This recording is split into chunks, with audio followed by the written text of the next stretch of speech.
Well, this starts National Cybersecurity Awareness Month, and we have a really interesting story. Our guest here, Gary Milewski, is with the company Snoopwall. Gary, thanks for being here.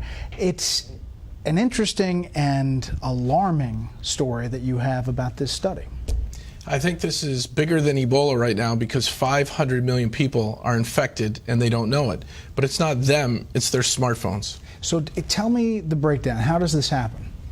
So let me give you an example. If you went to the hardware store, you'd buy a flashlight and you'd turn it on and you'd use it to find your car keys at night or to do some work.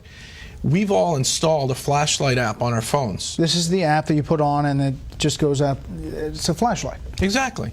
And instead of being a normal flashlight, when you hit the on button, this flashlight app is kind of like a real flashlight from the hardware store, except it was made by Mr. Gadget. And it opens up and it says, Brett, can I have your name, address, credit cards, bank account information, family photos, videos, where you're located right now, and all your friends and contacts, and can I send that out over this little satellite dish attached to the flashlight?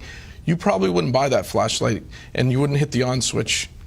But that's what's happening? That's what's happening.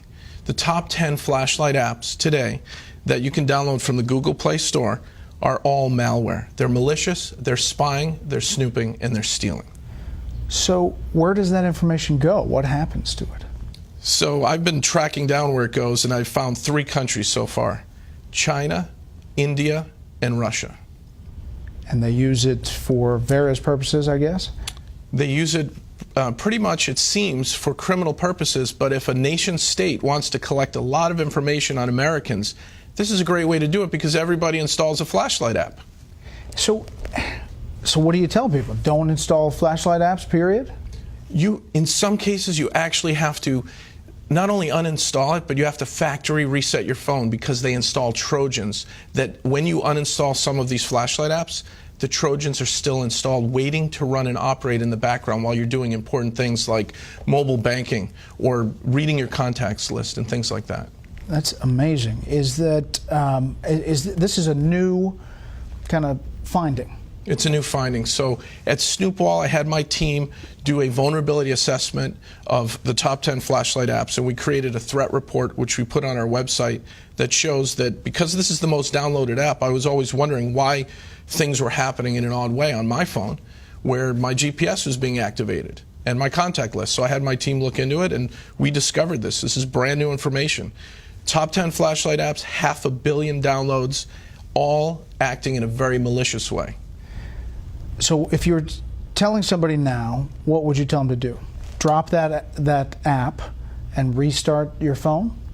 Drop the app, go back to where you bought your phone and ask them for help on a factory reset. Back up your contacts before you do a factory reset. Back up just core information that's important to you, maybe some family photos and your contacts list.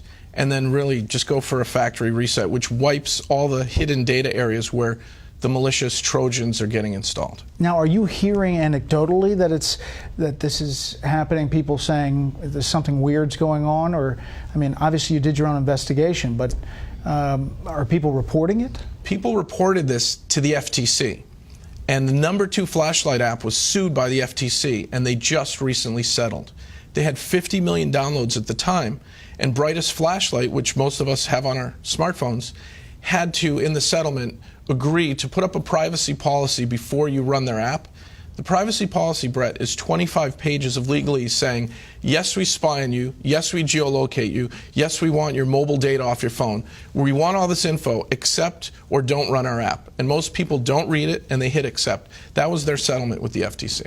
So you just scroll down, as many people do, and through all of the legalese, and people push accept. You don't even have to scroll. The buttons are right there on the front page of the new version of Brightest Flashlight app, and they're up to 100 million downloads now. How big a deal is cybersecurity now? We hear about it, we do stories about it, but how big a deal is this for our culture as we get more and more people with phones, smartphones, and using their computers? I'm worried about kids, teenagers, families that, you give your kid an iPad or a Droid tablet and you let them play, and they install apps that do these things, that geolocate your children. And if they're online predators or cyber criminals, they're going to get at our families because this is the back door into our homes. and even into our businesses because we've installed malware and not known about it. So you would recommend going to the hardware store and getting the flashlight instead of actually getting the app? Get a real flashlight, or look for a flashlight app that's under 100 kilobytes, because the ones that spy on you, it tells you their file size, they're 1.2 megabytes to 5 megabytes. Those are big files to just turn the light on and off. So if you find a really, really tiny flashlight app, a privacy flashlight, you'll be safe. Wow, that is unbelievable news, and thank you for coming in. Again, the website? Snoopwall.com. Okay. Gary, thanks a lot. Brett, thank you.